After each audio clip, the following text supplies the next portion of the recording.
নমস্কার, আমার আসামিনী ব্লগে আপনাদের সবাইকে অনেক অনেক স্বাগত। শুভ সকাল সবাইকে। নতুন দিনে নতুন সকাল নিয়ে নতুন ব্লগ নিয়ে আবার এসে গেলাম। সকালটা মোটামুটি সবার কাছেই সকাল, কিন্তু আমার কাছে ধরতে গেলে এখন ঘরের কাজকর্ম সব শেষ, রান্নাবান্নাও শেষ, পূজা স্নান দিয়ে আসলে বিছনাপাটি উঠানো হয়ে গেছে। এবার একজন একজন করে জল খাবার দেওয়ার জন্য রান্নাঘরে ঢুকলাম।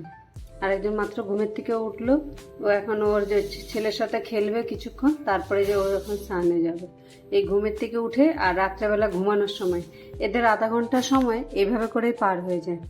যাই হোক, সকালের মোটামুটি রান্নাবান্না আজকে রান্নায় রয়েছে মাছের ডিমের তরকারি, আর হচ্ছে ডালের মধ্যে সব সবজি, কাঁঠালে বিচি, কুমড়োর ডাঁটা, কাঁকরোল, ঝিঙা দিয়ে ডাল। আরেকজনে তো নিরামিষ হচ্ছে, এই নিরামিষের দিকে রয়েছে ভেন্ডি চচ্চড়ি, আলু করলা সেদ্ধ, সেইভাবে এগুলো সমস্ত রান্নার এক এক। এখন খালি মাছের ডিমের তরকারিটা বাকি, আর এদিকে রুটিটা বাকি আছে। এই দুটো জিনিস হয়ে গেলে হয়ে যায়।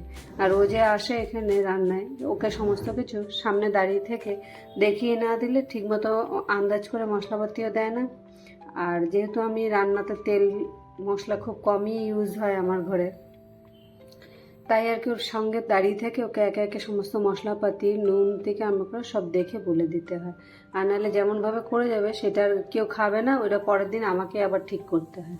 সেই জন্য সঙ্গে যতক্ষণ ফোড়ন দিয়ে তরকারিটা বসানো পর্যন্ত ওর সঙ্গে দাঁড়িয়ে থেকে একে দেখিয়ে দিই, তারপরে ও নিজের মতো করতে থাকে, আবার বেরিয়ে যায়।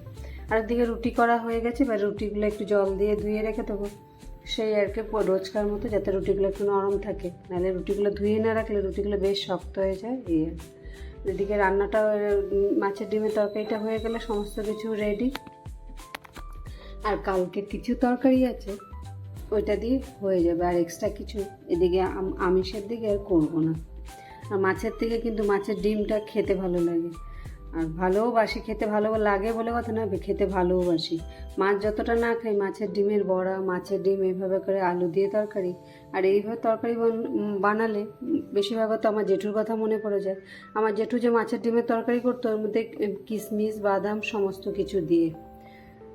সেই রান্নাবান্না খাওয়া দাওয়া সেরে বেরিয়ে পড়লাম টিউশনের দিকে। রাস্তাঘাট সব ভেজা চারোদিকে, কিন্তু গাছপাতাগুলো দেখে খুব সুন্দর লাগছে, সব ধুয়ে পরিষ্কার হয়ে গেছে বৃষ্টির জন্য। মার্কেটের মাঝখান দিয়ে যেতে হয়, দুপারেই মার্কেট।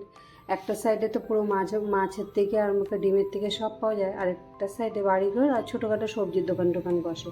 টিউশন থেকে এসে নিয়ে বসে গেলাম এই যে ডাল দিয়ে সবজি, মাছের ডিমের তরকারি, আর কালকের রয়েছে পটলের তরকারি। এই দিয়ে খাওয়া দাওয়া সেরে এখন যাব একটু অফিসের দিকে। আর অফিস থেকে এসে দেখি উমা এসছে। উমা আসে, ও নিজের জন্য প্যাটিস আনতে গেছিলো, আর আমার জন্য নিয়ে এসছে ব্রাউনি। আর জানে আমি ব্রাউনি খেতে ভালোবাসি, পেস্ট্রিটা এই টাইপের, বা এটা বা বাটার স্কচ নিয়ে আসি। আর আসার সময় ওরা যখনই আনবে আর কি, একটু গরম করে নিয়ে আসে, খেতে কিন্তু দুর্দান্ত লাগে।